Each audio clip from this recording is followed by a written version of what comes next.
Hello and welcome to episode 1 of my Stronghold free tutorial Let's Play series. This episode will be on an introduction to Stronghold free, and I will be starting with the tutorial based mission, which is just a short mission, but it'll give you a good idea of how Stronghold free works. Stronghold free is by the developer Firefly Studios, and it was released in 2011, so it's pretty much bug free now. I've never encountered any bugs playing it. It costs £22.99 or $29.78, and you can find it on Steam. I started playing this Stronghold series of games in 1997. The first game in the series was Lord of the Realms. In my humble opinion, these are the best castle building games I've ever played. It's besides the point that they're the only castle building games I know of. We won't mince with details. Anyway, so here is the text from the Steam store page. Stronghold 3 is the long-awaited third instalment in the award-winning castle building series. Set 10 years after the original, the wolf, it seems, has cheated death, and during his painful recovery he's become even more bitter and twisted. Yeah, I know how that is. Now he seeks revenge, raiding villages and towns during the dead of night. The wolf has created a tide of panic, and you and your allies are the only force that stand against him in this stunning new update to the world's favourite castle sim. Will you triumph by day or die by night? Okay, let's get medieval. So we're going to go into single player. There is a multiplayer, but we're going to focus on the single player campaigns. Okay, if we go into game modes, you'll see there's two campaigns. There's a military campaign and an economic campaign. And down here you can see that there are further downloads, add-ons that you can get when you purchase from Steam. I believe it's Stronghold Gold, and it has all of this involved. So we're going to start with the tutorial, so let's go into that. This game has such beautiful music. Forgive me if I do play some of the music in it. I'll try to keep it low, but high enough for you to hear. A sensible decision, my lord. This tutorial will teach you the basics you need to know in order to get your castle up and running. Okay, let's continue. The first task is to find a suitable place to build. To scroll around the map, push the mouse pointer to the edge of the screen. Okay, so just a case of that. The mouse wheel zooms the map, and if you press and hold it, the map will rotate. Okay, same as normal, like that, and you can turn your stockpile holds the resources your castle needs to build other buildings. Left click on the stockpile icon, then find a flat, empty piece of ground on the map, and left click again to place it. Okay, so you can turn a building using this scroll middle mouse wheel, so I generally put it near my keep. Although, you know what? You can only build the biggest houses around your keep, so let's get you into good habits. We'll put the stockpile a little over here near the trees, because we're going to be collecting lots of wood. Good. Wood has automatically been transferred from your starting goods into your stockpile. The wood is now available for you to use in your construction. Placing other storage buildings will later bring down other starting goods. Okay, so if you click on these, I don't know if For the castle to really take off, we will need peasants, sire. At the moment we are unpopular, and the peasants' instincts are to leave our castle. Click on the popularity area and we will remedy this situation. Okay, this is the popularity up here. You can see -32. What that means to me and you is no one will come to the castle. People, when I am popular, will slowly feed out this door and stand around this campfire.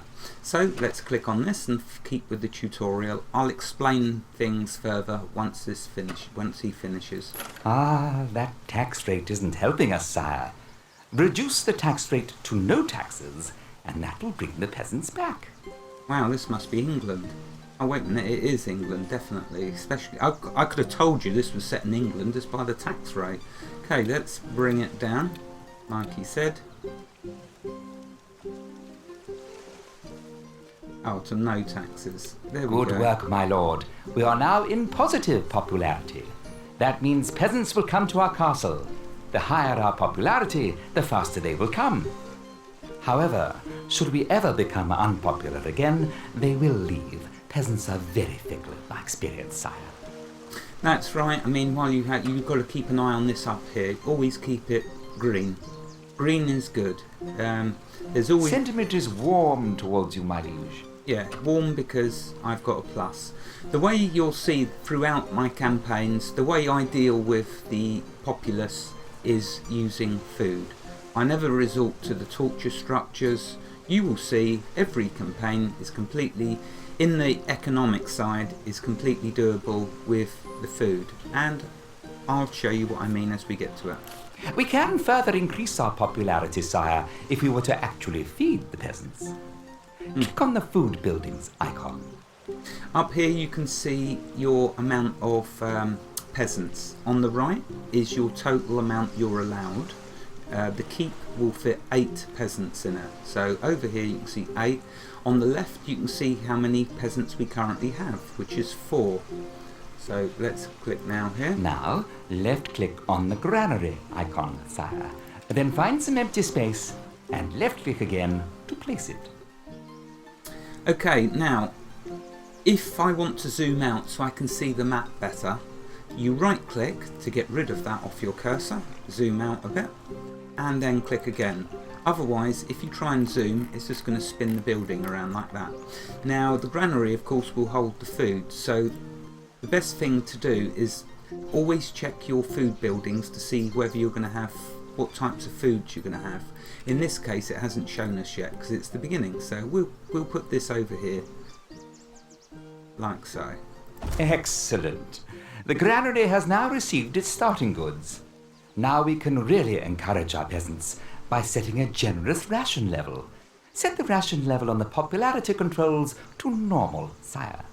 Okay, so up here. Splendid. Now we have some workers around the campfire just waiting for orders. Let's give them some. Click on the industry buildings icon. Which is here. Now click on the woodcutter's camp and build 2 wood camps near the trees. Generally, when you are finished, you can right click to stop placing buildings. I always generally have 2 woodcutters. They will always be the first 2 buildings that you place. If you run out of wood, game over. Ah, notice how the idle peasants have automatically become woodsmen. This is a good thing, sire, as there is usually a lot of wood needed in the construction of a village. There is a problem just around the corner, sire. Left-click on the granary you built earlier to open its information panel. Okay, when you click on these buildings... The trouble with feeding our peasants, sire, is that our food stocks are dwindling. We could reduce our ration level or buy some more apples, but I suggest we start apple production at the castle. Okay, so we're going to be doing apples. Yeah, when you click on the building, it shows you down here what the contents are. In order to access the build menu, however, we must first close the granary report. Do this now by left-clicking anywhere on the terrain or by using the close panel icon. So the easiest way is just to left-click. Good. Now let's get our apple farms up and running. Click on the food buildings icon and place 3 apple farms.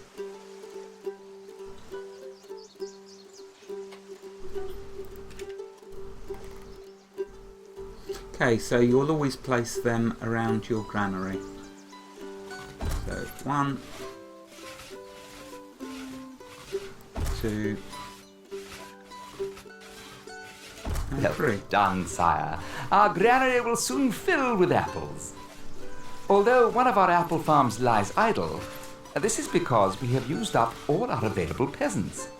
And although we are popular, peasants will not come as there is no more room. This keep gives us bed space for 8 people. If we want more peasants, we will need to build a hovel.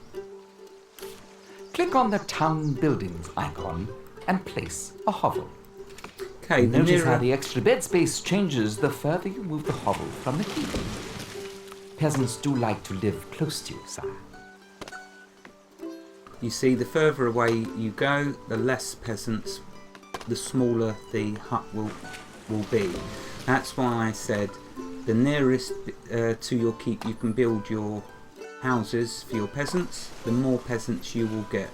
Because the further away you go, the smaller the house will get. So we'll start here. That gives us the maximum amount of 10. Nice. Genius, my liege. You have solved the population issue. Of course, with more peasants, our apple supply will decrease more quickly. But let's not worry about that now. We have one final lesson to learn. Of course, one reason to play this game is because he keeps giving you nice compliments. So, if all else, you've got that. Let's continue. Click on the military buildings icon and place a barracks, sire. We are going to arm some of the peasants.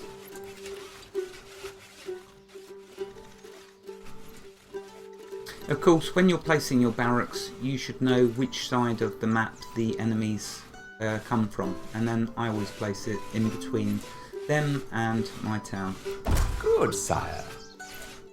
Now, left-click on the barracks, sire, to open its interface. With no weapons made, we can only arm our peasants with simple farm implements. Click and create 5 armed peasants now, sire. Nice. Oh, just in time, sire. It appears that a wolf has been sighted near the village. This turn of events is having a big effect on our castle's popularity. You see, when events occur, they will hit you negatively. That's when what you'll do to balance it out. We're still in positive, but if Sentiment is warm towards you, my liege. If this would have put us to negative, I would have just increased the food rations, and that would have sorted it out. Morning, boss. Okay, so let's get these Great. over to dealing with this wolf. Let's get walking. Let's kill that good. Now, right-click on the map to move your selected troops to the highlighted area, sire.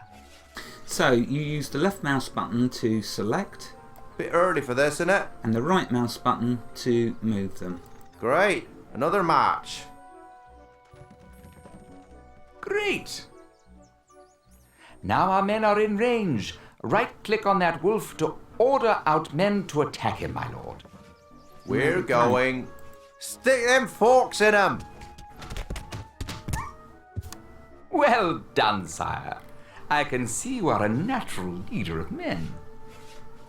Well, sire, I think my work here is done, and the tutorial over. Would you like to continue here for a little while longer? Well, this is where I will finish the first episode, and in the next episode we will start on the economic campaign, and we will progress through them. There is 8 campaigns, I believe, so we'll have fun in 8 episodes.